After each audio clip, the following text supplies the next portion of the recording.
Hello and welcome. In this video, we'll be solving question 4. And question 4 is organic chemistry, intermolecular forces. So, okay, let's get straight into it. So, we can see here that we were given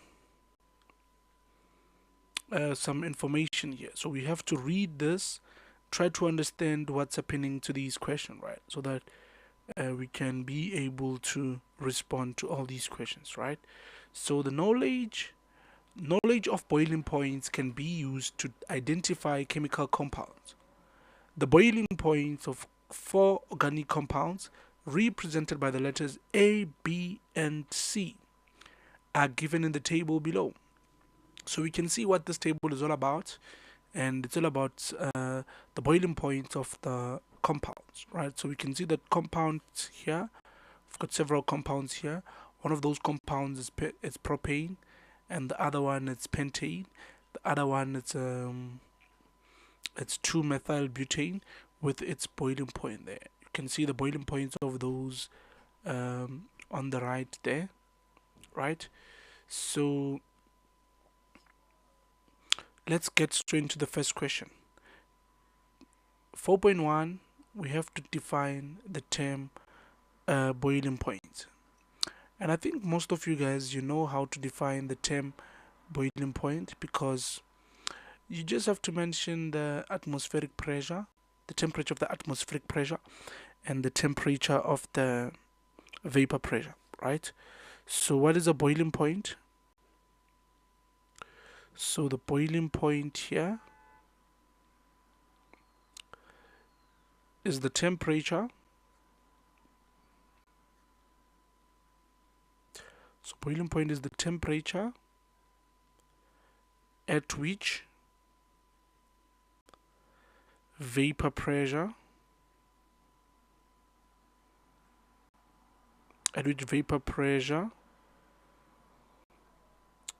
is equal to the atmospheric pressure.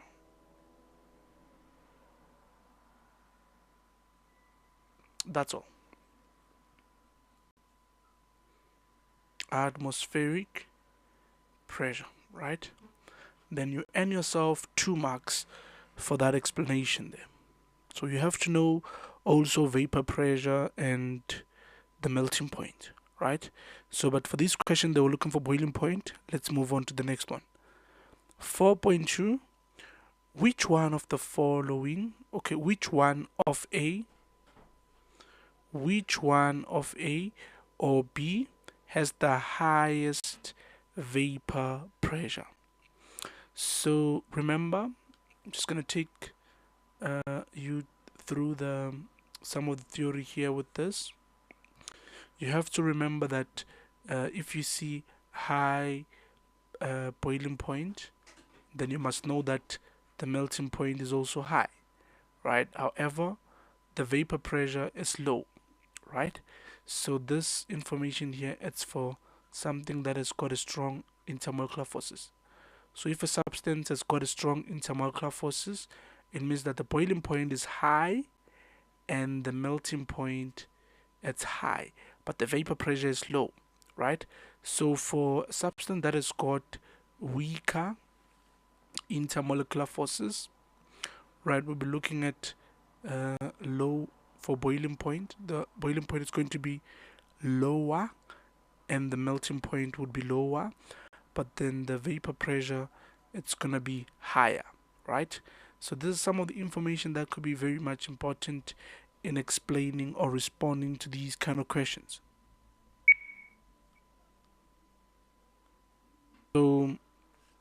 So what we'll do here is for us to identify which one has got a highest vapor pressure, we would think about this, right?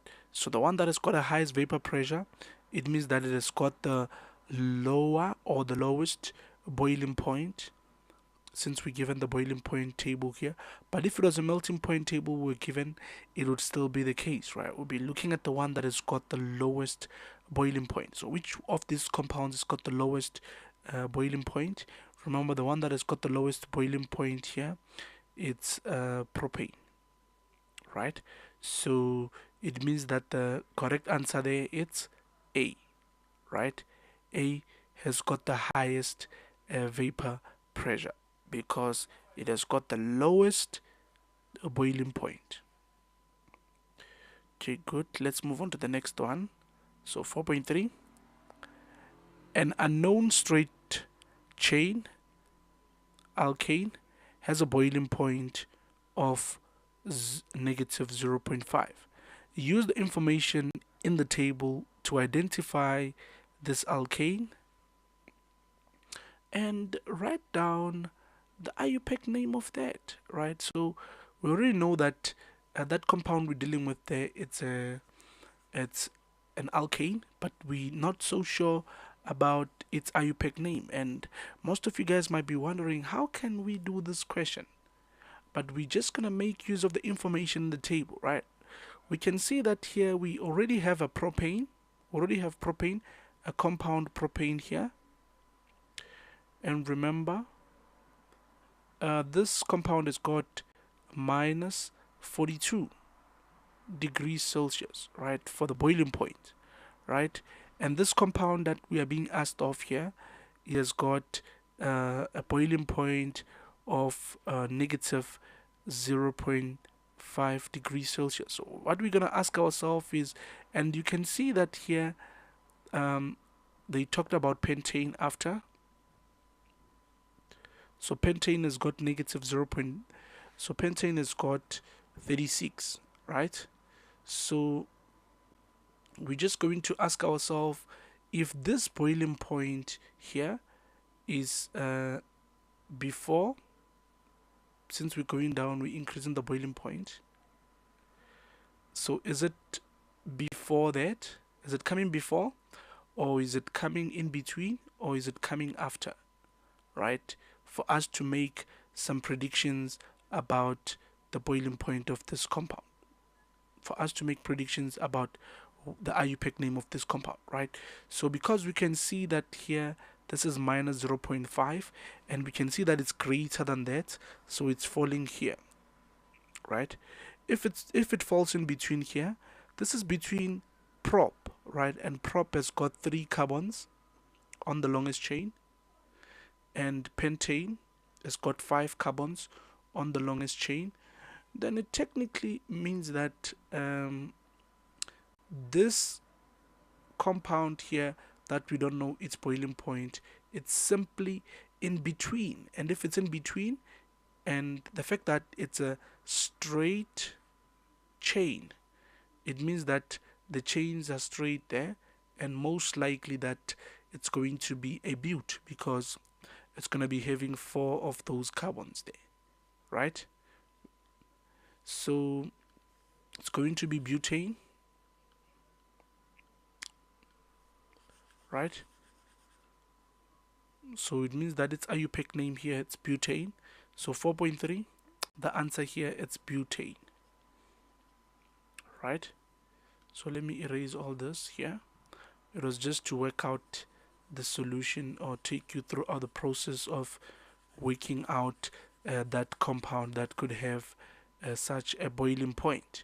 So the best answer there for that compound, it's going to be butane, right? Which falls in the middle of this, right? In between these two, right? So, okay, good. Let's move on now to another question. 4.4. B and C are structural isomers, right? So, define the term structural isomers. So, if they say to you, define the term structural isomers, would say isomers, remember, are compounds with the same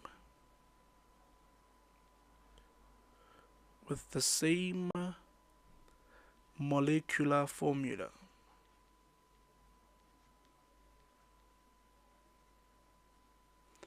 But different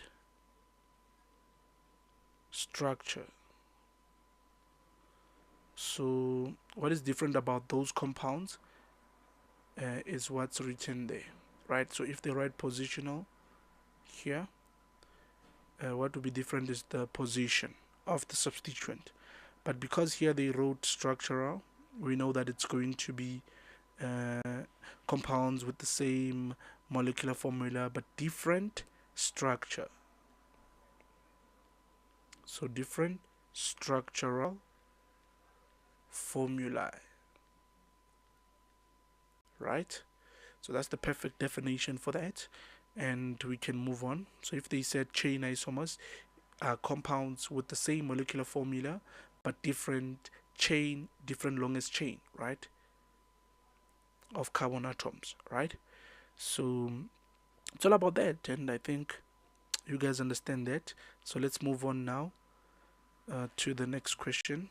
This one was 4.4.1. So this one now would be 4.4.2. Explain why B has the highest boiling point than C.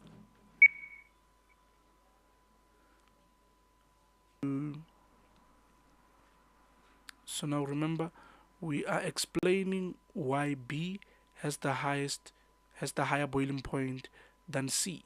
But then we'll be referring to some couple of things here, like your intermolecular forces and energy, right? We have to refer to these things, right? So 4.4.2. So according to what we can see here, we can see that B, the name is pentane, and then C, the name is 2-methyl butane, right? So this one is pentane. So now I would say compound B has the longest chain, has the longer chain than, sorry about that, let's fix the spelling, the longer chain. So compound B has the longer chain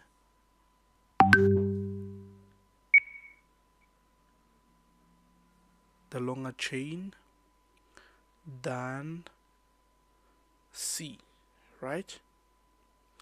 That's point number one. There we'll be looking at the structure, right? So I'll be looking at the structure when I talk about the other one having the longest chain and the other one having the shorter chain, right? So let's take a look at the intermolecular forces. So compound B has stronger, because compound B has the higher boiling point, it means that it has got a stronger intermolecular forces,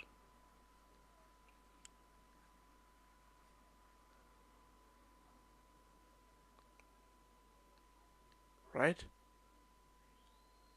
Means that compound B has stronger intermolecular forces, right? Then now we can take a look at the energy. So you mentioned that it's more energy needed or required. So more energy required to overcome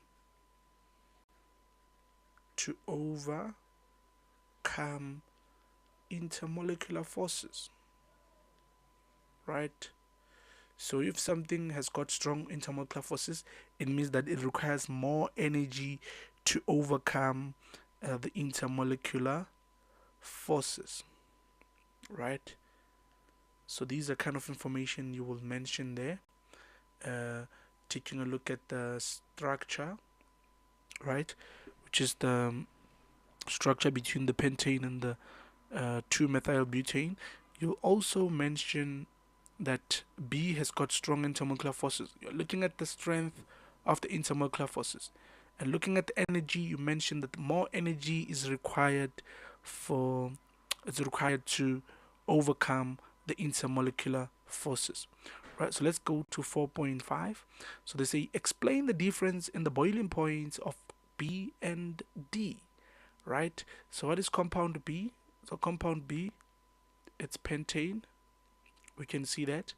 So if compound B is pentane, what is compound D? Compound D, we can see that it's it's an alcohol, right? So compound B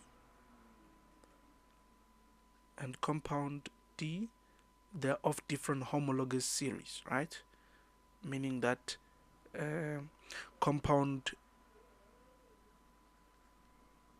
compound D, it's pentanol, pentan 1 all, pentan 1 all, right? So it means that here we are having an alkane, and remember, alkane, they consist of the weakest forces, or weaker forces, intermolecular forces, which they consist of van der Waals,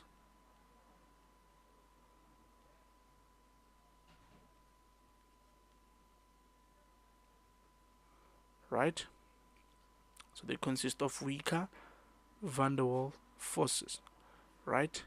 So what is the question saying? It's saying that we have to explain it, right? And let's take a look at this one here. This is an alcohol, right? I just want us to write the difference in intermolecular forces. So this one is it contains weaker van der Waals forces, and then this one consists of stronger hydrogen bonds. And remember, hydrogen bonds are strong, or are stronger forces, right? Stronger hydrogen bonds, right? So compound D would be the one with the highest boiling point, right? Because it has got the strongest intermolecular forces, or it has got stronger intermolecular forces, which are hydrogen bonds, right? So less energy here required. So this one would require less energy, just in general. So this one would require less energy required to break, sorry, to overcome. Let's rather say overcome the bonds, right? Whereas this side, more energy required to overcome. So this is just general knowledge, and I need you to have these kind of knowledge in the exam, and then hopefully you will know how to explain. But let's go back to the question, because we might have not answered the question.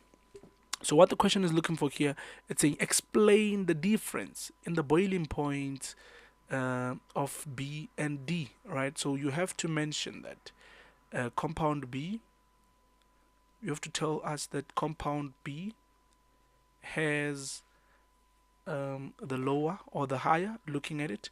So what do we see there? We see that compound B, it has got the lower boiling point, right,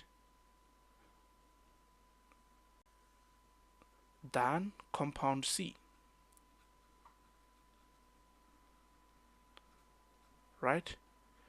Why? Remember, your compound B is an alkane, which is pentane, and then your compound D, sorry, I'm supposed to say compound D here.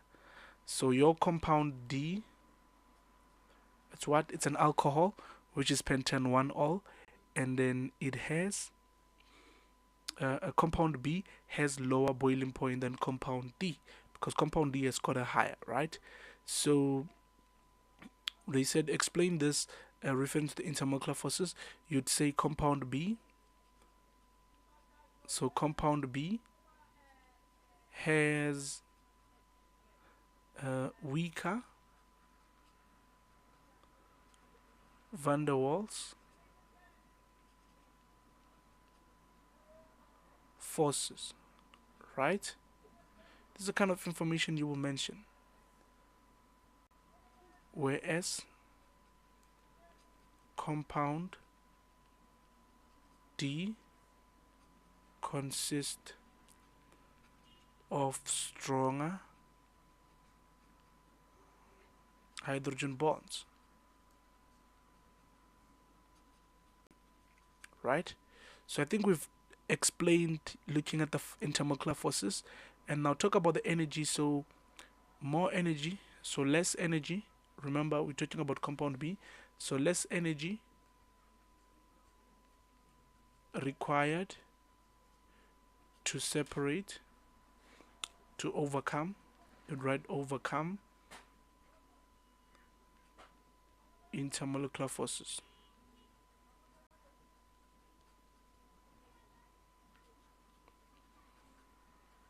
right? So there we have it there, and we have all the necessary points listed there and all the necessary explanations, right? So but here I just wanted you to have this general information here, that your alkanes have got the weaker van der Waals forces, and then your alcohol have got stronger hydrogen bonds. And I think it's perfectly fine there with this question, and I hope you learned something, and you will be able to engage and collect marks on your organic chemistry with intermolecular forces, right? Thank you, and thank you for watching, and good